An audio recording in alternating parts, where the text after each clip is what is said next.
Well, hello, Lyndhurst, and welcome to Lyndhurst Community News. Today is Wednesday, November 15th, and this is episode 32. I'm Brian Haggerty, and here's what's happening around town this week, but first, don't forget to send us your news, any news you have about your club, your church, your organization, school, sports, as well as birthdays and anniversaries of note. Email them to LyndhurstCommunityNews@gmail.com, and that is always that email, as well as any contact information, phone numbers, emails, anything I mention throughout this show is always going to be in the description box below. Now, I had somebody ask me, where is the description box? If you're watching it on YouTube, underneath is the description box. And all you got to do is scroll down and look at it and click to expand it, and you will see in there where I list all of these various things that I happen to mention throughout the course of the show. Well, it's hard to believe that next week is Thanksgiving. I don't know where it went. It feels like summer was just last week.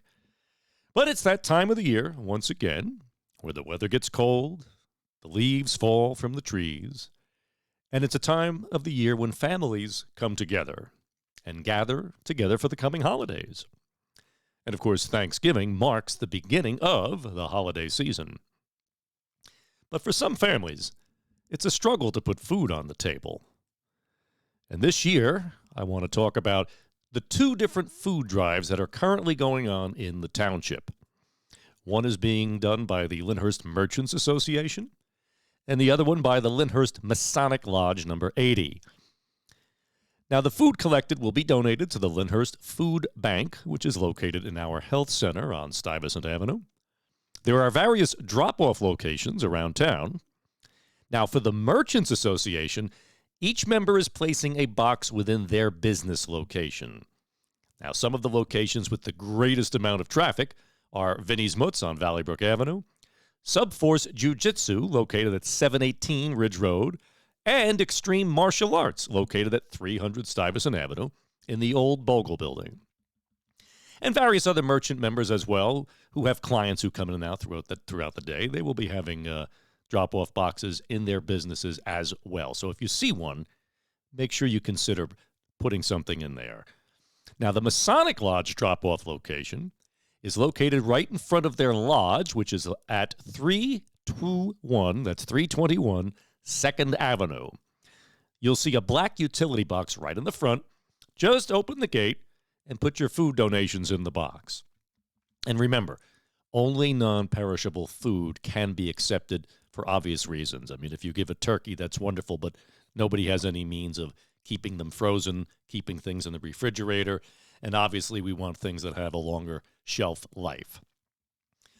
Now, the rising cost of food is making it harder and harder for so many people to put food on the table.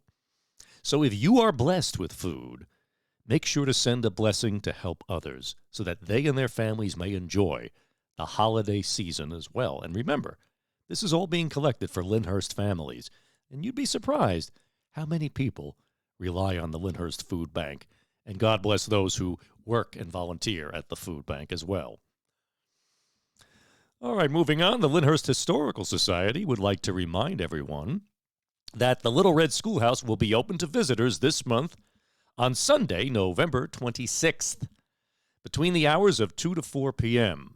Now, admission is always free.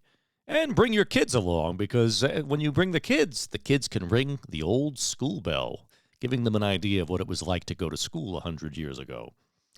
Now, groups may also schedule their own visit by emailing LyndhurstHistoricalSociety@gmail.com. That'll be down below.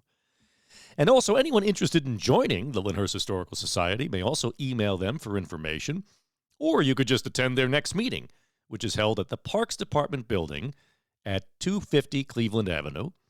That'll be tomorrow night, November 16th, but they're every month, and that's at 7 p.m. So if you're interested, send them an email. The Ladies' Auxiliary of the Lyndhurst Fire Department is hosting Breakfast with Santa. This is going to be on December 10th. It's a pancake breakfast, but it's also, they're going to have crafts for the kids, but more important, Santa's going to be there, and children can take photographs with Santa. Now, there'll be prizes awarded and all sorts of fun things happening. And that'll be held at the fire department upstairs, 299 Delafield Avenue. The first session is at 8 a.m. to 10 a.m. The second session is from 10:30 a.m. to 12:30 p.m. Now, this is a pancake breakfast, and there'll be other things there as well. But it's, again, sponsored by the Ladies Auxiliary of the Lyndhurst Volunteer. As I always remind people who are new to town, we have a volunteer fire department, and we also have volunteer first aiders as well. So we want to be able to always support them because these people give of their time to sacrifice of their lives to help others. So it's $15 per person, and that's pretty good. All ages, no matter what. That's a great price for a great event, so mark your calendars. And this Sunday at the American Legion Post 139, we have our monthly scholarship breakfast, and that's from 9 a.m. to 11:30 a.m. Now, you can dine in, or you can take it to go. The menu includes scrambled eggs, pancakes, hash browns, your choice of sausage or Taylor ham, as well as toast, coffee, tea, and orange juice. Now, the cost for this is $10. And where can you eat breakfast anymore for $10? And the proceeds go toward our annual scholarships awarded to Lyndhurst graduating seniors. So not only is it a very affordable breakfast, you're also doing some good helping scholarships.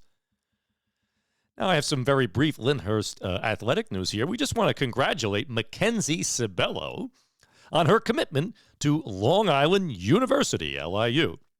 Now, she's going to be playing on the women's soccer team. Isn't that great news? I love when we see our local high school students getting accepted into school to play on the college team. I think that's great. So congratulations, Mackenzie. Now, last week, members of the Lyndhurst Police Department celebrated the retirement of Lieutenant Nicholas, I call him Nicky because I know him, Nicholas Coviello. Lieutenant Coviello served the department honorably since 1998. He started his career as a patrol officer before being assigned to the traffic division in 2008. And in 2009, he became the supervisor. Now, during his career, he also served the department as a crisis negotiator, and since 2013, he served as vice president of the Bergen County Traffic Officers Association. In 2022, he was named Officer of the Year by the American Legion, Post 139. Now, the Lyndhurst Police Department said that they are going to miss Lieutenant Coviello's fun-spirited personality, but of course they wish him all the best in his future endeavors. Now, here's some more Lyndhurst Police Department news. Did you know we now have a canine? Yes, the Lyndhurst Police Department now has its own canine unit.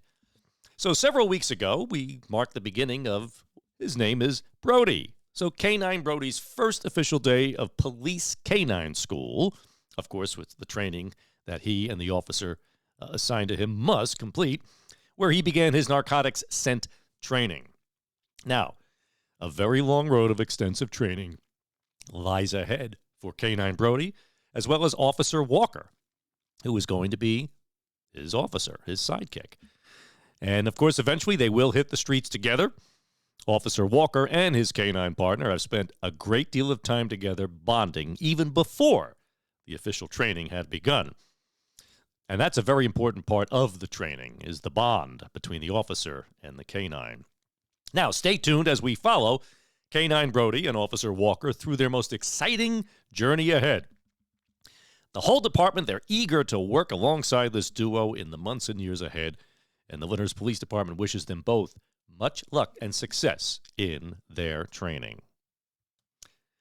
Okay, now the Lyndhurst Fire Department would like everyone to know that every day, approximately 14,470 roadway responses occur across the United States that put our first responders in a dangerous position.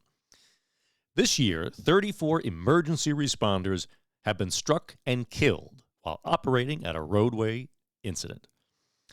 As Crash Responders Safety Week begins this week, had begun the other day, they ask that every motorist passing an emergency scene please slow down and move over if you can, and put that phone down as well.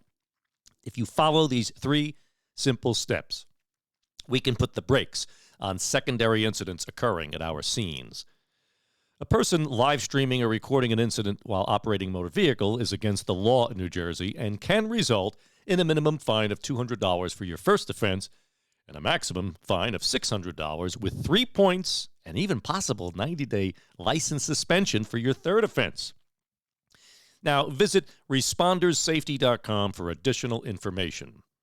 And that's very true. Anytime you pass, even not only fire and emergency, but police, you have to move away. If a police officer has pulled a vehicle over on the side, as long as it's within your ability to do so, you have to pull over a lane. That's the law, I believe, here in New Jersey. Sometimes you can't. Sometimes there's a car next to you. But if anything, most important thing is to slow down. Okay, attention parents. We have a new business in town, and it's called Twin Monkey Playhouse. It's located at 205 Stuyvesant Avenue. Twin Monkey Playhouse is the perfect place for kids to let their imagination soar. Now, they have an indoor playground, which provides a safe and inviting space for children to play, to learn, and to have double the fun while parents can relax with a cup of coffee or one of the signature bubble tea flavors that they serve. Now, Twin Monkey's Playhouse goal is to bring families together through imaginative play and learning. So come join them and explore their playhouse. For open play, you could also have private birthday parties. They also have classes and special events. Now, by the way, parents, grandparents, this is perfect as we approach the winter, because we all know that children can grow stir-crazy because they're inside more in the wintertime. And also, for that matter, parents can go stir-crazy because of the kids going stir-crazy. So this is great. It's right here in town. It's a new business owned by a husband and a wife. And this is to allow your children to play in a safe, controlled environment where you're going to be right there. You can see them. It's an open place. And again, they're located at 205 Stuyvesant Avenue. Now, for more information, you can call them at 201-345-1455 or email them at info@twinmonkeyplay.com. And you can also check out their website, which is twinmonkeyplay.com. Again, don't worry. Those are all in the description box below the video on YouTube. So we welcome you to Lyndhurst, and we wish you great success. I've seen so many phenomenal new businesses opening in Lyndhurst, and that's why I always remind everybody it is so important that we always support our local businesses to the best of our ability, because they are the lifeblood of the community. All right, so next Tuesday, the 21st, is the next meeting of the new and revitalized Lyndhurst Merchants Association. The meetings are held at Vinnie's Mutz on Valley Brook Avenue across from the Town Hall, and they begin at 9 a.m. And since our first meeting in, I believe it was September, October, I think it was even August, we keep doubling the attendees at each time and the membership. And it's a wonderful core group of business owners who are committed to the community, love the community, and want to be able to give back to the community. So if you're a business owner or you know someone who is, make sure you let them know. Next Tuesday, the 21st, 9 a.m. at Vinnie's Mutz, next Lyndhurst Merchants Association meeting. And that's the news this week. So remember, if you have any news to share, make sure to email it to us. Don't forget to check the batteries on your smoke alarm and your carbon monoxide detectors. They save lives. And especially as we head into the Christmas season, which is known for many house fires that are tragic. But if your tree lights are not, if you leave them plugged in, or you have faulty wiring, or you get a short, and the whole Christmas tree could start to burn. It happens. So please do your families, your loved ones a favor, and make sure you always get those batteries checked, especially this time of the year. So until next week, this is Brian Haggerty reminding you that a community is not its roads, buildings, and houses. A community is its people. So make sure to get to know your neighbors and check in on any elderly neighbors you may have. Be the neighbor to others that you would love to have as yours. God bless everyone. We'll see you next week.